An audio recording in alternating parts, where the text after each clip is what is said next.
आप सभी का बहुत बहुत स्वागत है जी10 न्यूज में। मैं हूं आप सभी के साथ साक्षी शर्मा। आज हमारे साथ मौजूद हैं किसान यूनियन हिंद से युवराज सिंह जी और आज हम इनसे बातचीत करेंगे लोकसभा चुनाव के आने वाले नतीजों को लेकर, राम मंदिर के ऊपर। तो आइए चर्चा शुरू करते हैं। सर, सबसे पहले तो आपका बहुत बहुत स्वागत है हमारे चैनल में। आपको आने वाले मकर संक्रांति और लोहड़ी पर्व की बहुत बहुत शुभकामनाएं। आज मैं आपसे सवाल करने जा रही हूं पहला कि जो हमारा इंडिया गठबंधन को लेकर सबसे ज़्यादा चर्चा हो रही है कि अगर उत्तर प्रदेश में इंडिया गठबंधन के साथ सपा, कांग्रेस और बहुजन समाजवादी पार्टी शामिल नहीं होंगे तो ये एनडीए को टक्कर नहीं दे पाएंगे, तो इस पर आपकी क्या राय है? आपका मैं बहुत बहुत धन्यवाद करता हूं चैनल के साथ, और आपको भी अग्रिम शुभकामनाएं देता हूं लोहड़ी मकर संक्रांति की। और एनडीए गठबंधन, तथाकथित इंडिया गठबंधन, घमंडिया गठबंधन, आप डेली देखते हैं कि किस तरीके से चीसला देहर कर रहे हैं, आरोप प्रत्यारोप लगा रहे हैं एक दूसरे के ऊपर। एक्चुअली दरअसल बात यह है कि इन लोगों के मनभेद हैं। मतभेद, वैचारिक असमानता हो सकती है किसी भी दल में, किसी भी व्यक्ति में, किसी भी तरीके से उसका तो रास्ता निकलता है, लेकिन जब मनभेद हो जाए, जो पूर्वाग्रह से ग्रस्त रहे, तो उसका रास्ता मुश्किल होता है। अभी किसी का नाम लेना उचित नहीं, चाहे वो नीतीश जी हो, लालू जी हो, अखिलेश जी हो, ममता बनर्जी हो, असंख्य नेता हैं। हर करैक्टर, हर चरित्र अपने को प्रधानमंत्री पद का दावेदार अंतर्मन में माने बैठा है। अब जनता पहले वाली चीजें रही नहीं है कि आप किसी को बरगला के जाति के नाम पर, धर्म के नाम पर वोट हासिल कर लेंगे या शॉर्टकट में राजनीति कर लेंगे। अब तो जनता सब देख लेती है। आप जैसे चैनलों का युग है, असंख्य चैनल हैं, सोशल मीडिया है, कोई चीज छिपी नहीं रहती, तो जनता सुनती सबकी है, लेकिन जहां उसे मत अपना देना होता है, बहुमूल्य होता है मत उसका, वहां वो देती है। तो मुझे लगता नहीं है कि ये इंडिया गठबंधन कुछ कमाल कर पाएगा। और जैसे अभी सर्वे आपके चैनलों के अलग अलग हुए हैं, उन सर्वे से भी जो पूर्वानुमान लगाए गए हैं उसमें खास तौर से दिखाई दे रहा है कि एनडीए गठबंधन पूरे जोर शोर के साथ और पहले से भी अच्छे मजबूती के साथ इंडिया में फिर से सरकार बनाने की स्थिति में है। 3 बार प्रधानमंत्री रहे जवाहरलाल नेहरू, अब मोदी जी उस रिकॉर्ड के आसपास आ रहे हैं। बहुत बड़ी चीज है और देश के लिए, हिंदुस्तान के लिए, यहाँ के 140 करोड़ जनता के लिए ये बहुत अच्छा है। आगे आने वाला भविष्य, आगे आने वाले जनरेशन, हमारी संतानों के लिए बहुत अच्छा, ऐसा मैं मानता हूँ। विचार अलग अलग किसी व्यक्ति को हो सकते हैं, लेकिन मुझे ऐसा लगता है। सर, जब आपसे चुनाव की बात हो रही है तो आपको जैसा कि मालूम है कि रामलला के ऊपर, राम मंदिर का जो निर्माण हो रहा है, इसको लेकर भी काफी ज्यादा सियासत हो रही है। तो इसके ऊपर, राम मंदिर का जो निर्माण हो रहा है, इस पे आपकी क्या राय है? और क्या आने वाले लोकसभा चुनाव जो 2024 के हैं, राम मंदिर उसमें एक अहम भूमिका निभा पाएगा?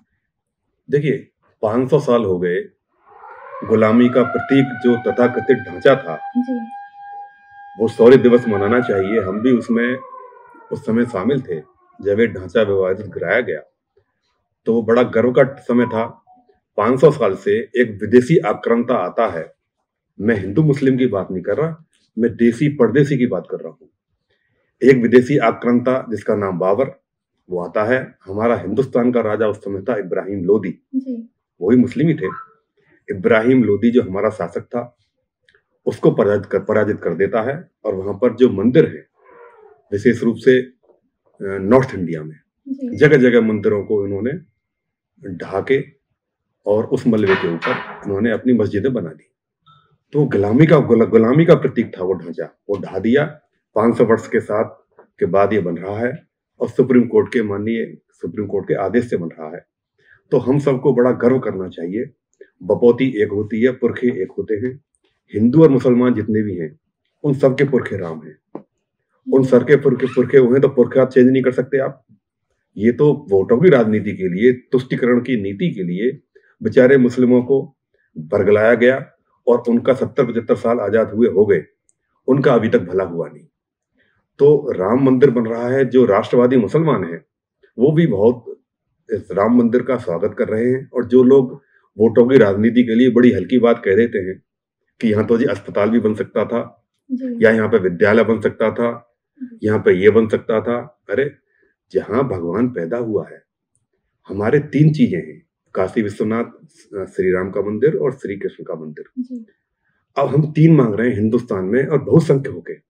हिंदुस्तान में हिंदू बहुसंख्य है, उदारवादी है और अपनी सिर्फ पूजा अर्चना के लिए विनती करता रहा है इतने वर्षों से कि हमें इन 3 प्रभुओं की, जहां इनका जन्म हुआ है, गर्भगृह जहां है, हमें आप कृपया पूजा करने दें।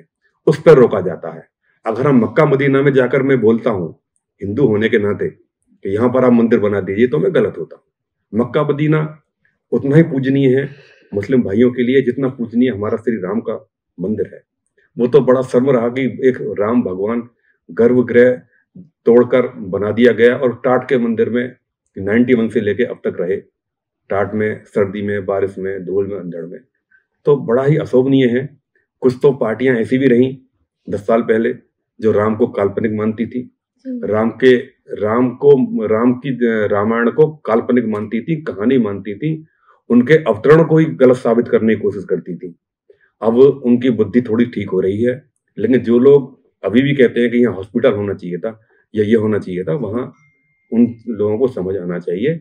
और फिर भगवान श्री राम का 22 तारीख में प्राण प्रतिष्ठा के साथ जिस तरीके से राम मंदिर की शुरुआत हो रही है, उसका मैं तहे दिल से 140 करोड़ हिंदुस्तानियों के साथ बहुत बहुत स्वागत करता हूं और बहुत अपने को गौरवान्वित महसूस करता हूं कि ये पीढ़ी जो भी प्रतिष्ठा हो रही है 500 वर्षों के साथ, हम लोग जीवित हैं और हम लोग इसको देख रहे हैं। ये ऐतिहासिक दिन होगा।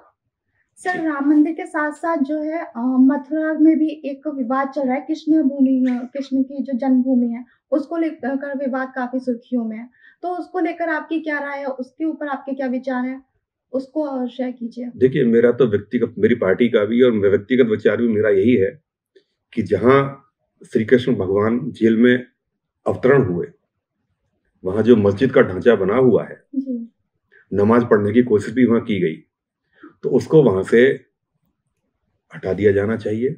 नमाज का तो क्वेश्चन ही नहीं है। और बहुत राष्ट्रवादी मुसलमान इस विचार से समानता रखते होंगे। वहां भी भगवान श्री कृष्ण का भव्य मंदिर बनना चाहिए। बगल में जो मंदिर बना हुआ है वो सही स्थान पर नहीं है। हम अगर हिंदू इन 3 के बाद काशी विश्वनाथ, भगवान श्री राम और भगवान श्री कृष्ण, मथुरा, चौथे किसी मंदिर के लिए हिंदुस्तान में कोई विवादित चीज नहीं बोल रहे हैं। ये 20 साल से हिंदू कह रहे हैं और आगे भी नहीं बोलेंगे। तो हमारा निवेदन सरकार से, माननीय न्यायालय से यह है, आर्कियोलॉजिकल सर्वे ऑफ इंडिया से यह है कि वो भी वहां पर सर्वे करा ले। और पुरातत्व विभाग से निवेदन है कि तह तक जाकर देखें, तो वहां अपने आप निकल आएगा कि वहां पर भी भगवान श्री कृष्ण का ही जन्म स्थली है, जहां पर ढांचा खड़ा किया हुआ है मस्जिद के नाम पर। तो वहां भी भगवान श्री कृष्ण का मंदिर बनना चाहिए और सारे हिंदुओं को और मुसलमानों को, राष्ट्रवादियों को इसमें सहयोग करना चाहिए। सर, इसी को लेकर एक बयान भी आया था। एक नेता ओवैसी जी ने एक बयान दिया था अभी हाल ही में कि जो मुस्लिमों की जितनी भी मस्जिदें हैं उन्हीं पर निशाना साधा जा रहा है। वहां से क्या मुस्लिमों की जो मस्जिदें बनाई गई हैं केवल उन्हीं को लेकर सियासत चलेगी आगे? उनके साथ जो अन्याय हो रहा है कि मस्जिदें छीनी जा रही हैं, उस पे मंदिर बनाए जा रहे हैं, कोई भी बेरोजगारी या महंगाई को लेकर जो भी मुद्दे हैं उनको हटाया जा रहा है, इस पर आपकी क्या राय है? देखिए, भारत का संविधान किसी भी नागरिक को अपनी स्वतंत्रता देता है। कोई भी अपनी बात व्यक्त कर सकता है, उसमें ही ओवैसी है, कुछ भी कहें, कुछ भी बोलें। एक जिव्या है, वो हिलानी होती है, उससे कुछ भी निकाल सकते हैं। तो उसको बहुत ज्यादा गंभीरता से नहीं लेना चाहिए। आजकल ऐसे नेता, किसी का नाम नहीं लूंगा, पैदा हो गए हैं कि जो गुमनामी में या एक साइड किसी तरीके से है, तो वो तथाकथित नेता कभी कभी ऐसे बयान दे देते हैं इलेक्ट्रॉनिक मीडिया में, सोशल मीडिया में, प्रिंट मीडिया में आने के लिए उल्टे सीधे बयान दे देते हैं जिससे उनको चर्चा में लाया जाए। और हम लोग उन पर बात ना करें तो अच्छा है, क्योंकि उनके बातों बेहूदीपन की बातें होती हैं, सेंसलेस बातें होती हैं, उनका जवाब देना भी कोई उचित नहीं है। और उस चीज को जनता 140 करोड़ हिंदुस्तान की है, वो कोई सीरियस नहीं लेती। वो उनका बयान भी मैं उसी लाइन में लेता हूँ। जी सर। तो सर, आने वाले समय में आपकी पार्टी क्या प्लान कर रही है? आने वाले 2024 में क्या आप कोई अलग नीतियां लेके आने वाले हैं? देखिए, जब से हिंदुस्तान आजाद हुआ है, हर पार्टी अपना मैनिफेस्टो जारी करती है और अधिकतर सब में एक चीज मिलेगी आपको कि हम बेरोजगारी कम करेंगे, हम महंगाई कम करेंगे, कभी भी आज तक इंदिरा गांधी 1971 में 1971 में महंगाई के ऊपर ही इलेक्शन जीती। उसके बाद भी अपने अपने मैनिफेस्टो में सब ये शामिल कर लेते हैं। बेरोजगारी कम हो सकती है, खत्म नहीं हो सकती। महंगाई कम हो सकती है बहुत कोशिश करने के बाद। लेकिन सर जो आजकल के युवा हैं उनका यही कहना है कि बेरोजगारी और जो महंगाई और बेरोजगारी के नाम पे केवल चुनाव होते हैं, लेकिन ये मुद्दा कभी भी कम नहीं होता, केवल बढ़ता चला जाता है। क्या केवल ये बोलने के लिए होते हैं? देखिए, अब धारा 370 जब से हटी है, कश्मीर में आप देखिएगा, वहां रोजगार बढ़ रहा है, थिएटर शुरू हो गए हैं। लाल चौक पे किस तरह सम्मान के साथ मुस्लिम भाइयों ने झंडा फहराया। तो जगह जगह ऐसी चीजें हो रही हैं हिंदुस्तान में। अब मैं किसी पार्टी की या प्रधानमंत्री तो पूरे हिंदुस्तान का होता है उसकी बात नहीं करता, लेकिन पिछले 10 साल में 8 साल में बहुत चीजें ऐसी हुई हैं कि रोजगार बढ़ने के लिए इंडस्ट्री लगाई जा रही है, रोजगार बढ़ने के लिए सारे हिंदुस्तान में चीजें हो रही हैं। जगह जगह रोड के माध्यम से सारे चीजों को जोड़ा जा रहा है। हिंदुस्तान के हर क्षेत्र में रोड विकसित हो रहे हैं। तो ये सारे काम हो रहे हैं, इन पर चर्चा करना चाहिए। भ्रष्टाचार मुक्त भारत होना चाहिए और बहन बेटियों के लिए सम्मान के साथ वो निरुत्सुक कहीं भी किसी भी टाइम में शाम को घूमे, उनकी सुरक्षा होना चाहिए। इस चीज पर जोर देना चाहिए। बेरोजगारी महंगाई को कम करना चाहिए, लेकिन खत्म करने की जो बातें हैं ये कभी खत्म हो नहीं सकती। ये अगर संतुलित रहे, कम रहे, वही काफी है। सत्य ये है, वो झूठ है कि हम बेरोजगारी खत्म कर देंगे या महंगाई कम कर देंगे। जी। तो सर एक आखिरी सवाल मेरा आपसे ये है कि 2024 में जो लोकसभा चुनाव आ रहे हैं, क्या उनके नतीजों को लेकर आपकी जो आखिरी राय है कि कौन सी पार्टी बाजी मार सकती है, कौन सी पार्टी अपनी सत्ता बनाएगी? देखिए, आप लोगों के जो चैनल हैं उनमें पूर्वानुमान जो सर्वे आए हैं उसमें साफ है कि एनडीए गठबंधन पहले से ही मजबूत स्थिति में बहुत अच्छे स्तर पर पूरा चुनाव हिंदुस्तान का जीत कर आ रहा है। और जो इंडिया गठबंधन है ये जहां जितनी सरकारें बनी हुई हैं वहां से भी डाउन होगा। और मेरा भी व्यक्तिगत आकलन यही है कि एनडीए गठबंधन पूरे जोर शोर के साथ पूरे हिंदुस्तान में हर स्टेट में बहुत अच्छी मात्रा में सांसद जीत के आएंगे और वो प्रधानमंत्री जो आज के बने हुए हैं उनके हाथ मजबूत करेंगे। जो मेरा मानना, मैं ये भी सोचता हूँ कि वो अगर प्रधानमंत्री फिर बनेंगे तीसरी बार तो हिंदुस्तान में जो और कमियां रह गई हैं उनको भी जल्दी जल्दी पूरा किया जाएगा। मेरा निवेदन यही रहेगा कि एनडीए गठबंधन के हाथ मजबूत करें, माननीय राजा भैया के हाथ मजबूत करें। यहाँ पे आपके साथ सवालों का सिलसिला खत्म करते हुए मैं आपसे बोलना चाहूंगी कि आप हमारी जनता को, आप अपने दर्शकों को कोई संदेश देना चाहते हैं? पर्व आ रहे हैं, मकर संक्रांति और लोहड़ी, उसके ऊपर आप क्या संदेश देना चाहते हैं?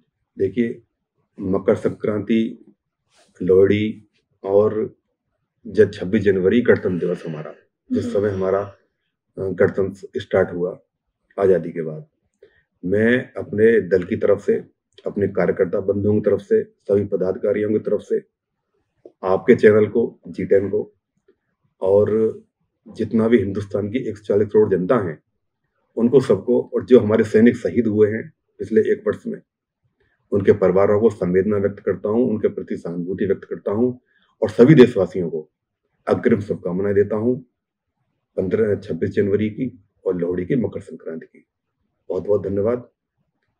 आप का चैनल इस तरीके से सारी चीजें, ये अभी मैं आपके चैनल के बारे में कभी दूसरी वीडियो में बोलूंगा।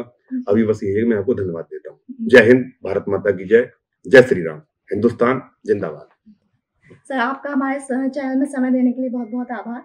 ऐसे ही आपसे आगे मुलाकात तो होती रहेगी, आपके साथ बातचीत होगी। इसी के साथ मैं आप सबसे लेती हूँ यहाँ पे अलविदा। और आप ऐसे ही खबरों को देखने के लिए देखते रहिए G10 न्यूज। हम मिलेंगे आपको अगले खबर के साथ।